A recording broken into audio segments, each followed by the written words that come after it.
അപ്പോൾ US-ഇറാൻ സംഘർഷങ്ങൾക്ക് ഇപ്പോൾ താൽക്കാലിക ശമനം 13-ാം ദിവസം. ഇന്നലെ രാത്രി ആക്രമണം ഉണ്ടായില്ല. കഴിഞ്ഞ 12 ദിവസങ്ങളിലും വലിയ ആക്രമണമാണ് ഈ സംഘർഷവുമായി ബന്ധപ്പെട്ടുണ്ടായിരുന്നത്. അമേരിക്ക ഇറാനെ കാര്യമായി തന്നെ നശിപ്പിച്ചു എന്നുള്ള വിവരങ്ങളൊക്കെ പുറത്തു വന്നിരുന്നു. പക്ഷേ ഇപ്പോൾ അത് നിർത്തിയപ്പോൾ ചെങ്കടലിൽ പുതിയ യുദ്ധമുഖം തുറക്കുന്നു എന്നുള്ള വിവരങ്ങൾ പുറത്തു വരികയാണ്. ഇന്നലെ യമൻ തുറമുഖത്തിലേക്ക് നടത്തിയ ആക്രമണങ്ങൾക്ക് തിരിച്ചടിയായി സൗദിയുടെ എണ്ണ സംഭരണ കേന്ദ്രങ്ങളെ ഹൂതികൾ ലക്ഷ്യം വെച്ചു. ഇതിനിടെ കാസ്പിയൻ കടലിൽ യുക്രൈൻ ഒരു ഇറാൻ കപ്പലിനെ തകർത്തു. സംഭവത്തിൽ കീവ് പ്രതിനിധിയെ ഇറാൻ വിളിച്ചു വരുത്തി പ്രതിഷേധം അറിയിക്കുകയും ചെയ്തു. പശ്ചിമേഷ്യയിലെ സൈനിക നടപടികൾക്ക് ഇറാന് ആയുധം നൽകി സഹായിക്കുന്നത് റഷ്യയാണെന്ന് യുക്രൈൻ പ്രസിഡന്റ് വ്ളാഡിമിർ സെലൻസ്കി ആരോപിച്ചതും വളരെ പ്രധാനപ്പെട്ട ഒരു യുദ്ധമുഖത്തുള്ള ഒരു ട്വിസ്റ്റായി വേണമെങ്കിൽ കരുതാം. അജയ് സുധാ ബിജു ചേരുകയാണ്. അജയ്, ആദ്യം നമുക്ക് ചെങ്കടലിലെ വിഷയവുമായി ബന്ധപ്പെട്ടൊന്ന് പോകാം. അവിടെ സൗദിക്ക് നേരെയുള്ള ആക്രമണങ്ങൾ പ്രധാനമാണ്. നമുക്കറിയാം ചെങ്കടലും ഈ ഹോർമുസ് പോലെ തന്നെ ലോകത്തിൻ്റെ പ്രധാനപ്പെട്ട ഒരു ചരക്ക് കയറ്റുമതി അല്ലെങ്കിൽ ചരക്ക് നീക്ക കേന്ദ്രമാണ്, പ്രത്യേകിച്ച് ഓയിലിൻ്റെ കേന്ദ്രമാണ്. അവിടെയാണ് ആക്രമണം കടുപ്പിക്കുന്നത്. അത് ഇറാൻ്റെ സഹായത്തോടെയാണ് ഹൂതികളുടെ, സംശയമില്ല. അവിടുത്തെ അവസ്ഥ എന്താണിപ്പോൾ? ഈ ഹോർമുസ് കടലെടുക്കുമായി ബന്ധപ്പെട്ട് ഇപ്പോൾ ഇറാൻ US മേൽ ഒരു സമ്മർദ്ദം ചെലുത്താനായിട്ട് ആദ്യഘട്ടത്തിൽ നോക്കിയിരുന്നു. ഇപ്പോൾ രണ്ടാമത് വീണ്ടും US ആക്രമണം കടുപ്പിച്ചപ്പോൾ ഹോർമുസിൽ മാത്രം ഈ സംഘർഷം ഒതുക്കി നിർത്താതെ അത് ചെങ്കടലിലേക്ക് കൂടി വ്യാപിച്ച് ആഗോള ഒരു എണ്ണ കയറ്റുമതി അതുപോലെ ചരക്ക് നീക്കമൊക്കെ കൂടുതൽ പ്രതിസന്ധിയിലാക്കി അമേരിക്കയ്ക്ക് മേലുള്ള സമ്മർദ്ദം ഇരട്ടിയാക്കാനായിരുന്നു ഇറാന്റെ ഒരു ശ്രമം. ഇതിന്റെ ഭാഗമായിട്ടാണ് ഹൂതികളെ യുദ്ധത്തിലേക്ക് അവർ വലിച്ചിടുകയും ചെയ്തത്. ഈ ഹൂതികളുടെ ഒരു ആക്രമണം അത് സൗദിയിലേക്കായിരുന്നു. സൗദിയും അതുപോലെ യമനും തമ്മിൽ ഒരു ദീർഘനാളായിട്ട് സമാധാന കരാർ ഉൾപ്പെടെ നിലനിൽക്കുന്നുണ്ട്. അപ്പോൾ അതിന് ഒരു ഭംഗം വരുത്തിക്കൊണ്ടായിരുന്നു യുദ്ധത്തിലേക്ക് ഹൂതികൾ കൂടി കടന്നു വന്നത്. ഇപ്പോൾ ഇറാനിലെ സംഘർഷം അവസാനിച്ചപ്പോൾ ചെങ്കടലിലേക്ക് ഈ സംഘർഷം നിലവിൽ വ്യാപിച്ചത് ഇപ്പോഴും അവസാനിച്ചിട്ടില്ല. ചെങ്കടലിൽ ഇപ്പോഴും ചെറിയ രീതിയിലുള്ള ആക്രമണങ്ങൾ തുടരുന്നു എന്നാണ് നമുക്ക് മനസ്സിലാക്കാനാകുന്നത്. ഇന്നലെ സൗദി അറേബ്യയുടെ നേതൃത്വത്തിൽ യമനിലേക്ക് ശക്തമായിട്ടുള്ള ആക്രമണം നടത്തിയിരുന്നു. യമനിലുള്ള ഹൊദൈദെ എന്ന് പറയുന്ന തുറമുഖത്തിലാണ് സൗദി അറേബ്യ ആക്രമണം നടത്തിയത്. കെമാരൻ എന്ന് പറയുന്ന ഒരു ദ്വീപ് ലക്ഷ്യം വെച്ചിട്ടായിരുന്നു ഈ ആക്രമണം നടന്നത്. ഈ ആക്രമണത്തിന് നിലവിൽ ഹൂതികൾ തിരിച്ചടി നൽകുന്നു എന്നതിൻ്റെ വിവരങ്ങളാണ് നമുക്ക് ലഭിക്കുന്നത്. സൗദി അറേബ്യയുടെ 2 എണ്ണ സംഭരണ കേന്ദ്രങ്ങൾക്ക് നേരെയായിരുന്നു ഈ ആക്രമണം.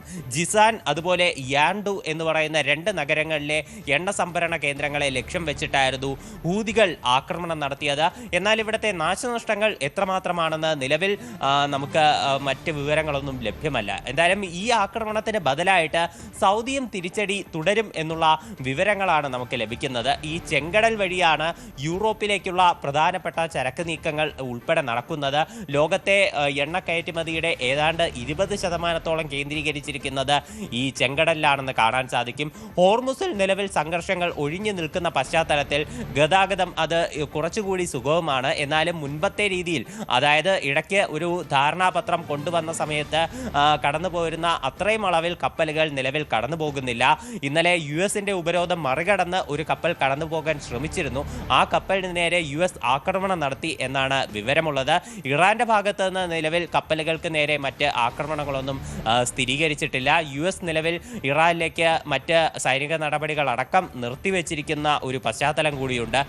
അതിനിടെ ഒരു മുൻകരുതൽ നടപടി എന്നുള്ള നിലയ്ക്ക് US അറബിക്കടലിൽ അവരുടെ മറ്റൊരു ടാങ്കർ കൂടി വിന്യസിച്ചിട്ടുണ്ട് എന്നതും ശ്രദ്ധേയമാണ്. നിലവിൽ ചർച്ചകൾ പുരോഗമിക്കുന്നു എന്നാണ് നമുക്ക് മനസ്സിലാകുന്നത്. തീർച്ചയായും ഒമാനിന്റെ മധ്യസ്ഥതയിലൊക്കെ ചർച്ചകൾ നടക്കുന്നുണ്ട്. പക്ഷേ അവിടെയാണ് അജയ് നേരത്തെ നമ്മൾ പറഞ്ഞതുപോലെയുള്ള യുക്രൈൻ്റെ ഈ യുദ്ധത്തിലുള്ള ഇടപെടൽ.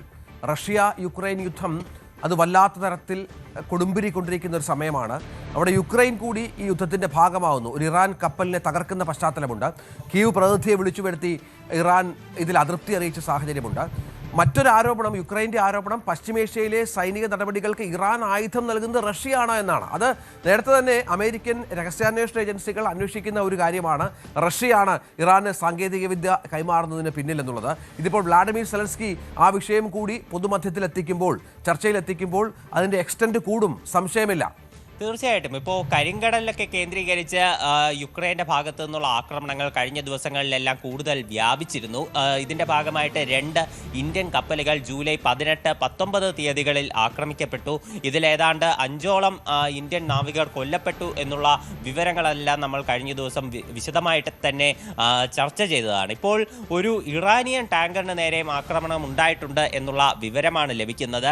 കാസ്പിയൻ കടലിൽ വെച്ചായിരുന്നു ഈ സംഭവം നടക്കുന്നത്. ഈ ആക്രമണത്തിൽ ഒരു ഇറാനിയൻ പൗരൻ കൊല്ലപ്പെട്ടിട്ടുണ്ട്, മറ്റൊരാൾക്ക് പരിക്കേറ്റു എന്നാണ് വിവരം. വിഷയത്തിൽ യുക്രൈൻ പ്രതിനിധിയെ ഇറാൻ വിളിച്ചു വരുത്തി പ്രതിഷേധമറിയിക്കുകയും ചെയ്തിട്ടുണ്ട്. എന്നാൽ ഈ വിഷയത്തിൽ യുക്രൈൻ ആരോപിക്കുന്നത് ഇതൊരു റഷ്യൻ കപ്പലിനെ ലക്ഷ്യം വെച്ചായിരുന്നു തങ്ങളുടെ ആക്രമണം. ഈ റഷ്യൻ കപ്പൽ ഇറാനിലേക്ക് ആയുധങ്ങൾ കൊണ്ടുപോവുകയായിരുന്നു. ആ കപ്പലിനെയാണ് തങ്ങൾ തകർത്തത്. അപ്പോൾ ഇറാനിലേക്ക് ആയുധങ്ങൾ കൊണ്ടുപോകുന്നതിന്റെ ഭാഗമായിട്ടായിരുന്നു അതിൽ ഇറാൻ പൗരന്മാർ ഉണ്ടായിരുന്നതെന്നുമാണ് യുക്രൈൻ്റെ ഒരു വിശദീകരണം എന്ന് പറയുന്നത്. അതുമാത്രമല്ല, യുക്രൈൻ്റെ പ്രസിഡന്റായിട്ടുള്ള വ്ളാഡിമിർ സെലൻസ്കി പറയുന്നത് ഈ പശ്ചിമേഷ്യയിലുള്ള സംഘർഷങ്ങളിൽ ഇറാന് ആയുധങ്ങൾ നൽകി സഹായിക്കുന്നത് റഷ്യയാണ്. ഇതിൻ്റെ ഭാഗമായി ഇതുപോലെ നിരവധി കപ്പലുകൾ കാസ്പിയൻ കടലിലൂടെ ഇറാനെ ലക്ഷ്യം വെച്ച് പോകുന്നുണ്ട്.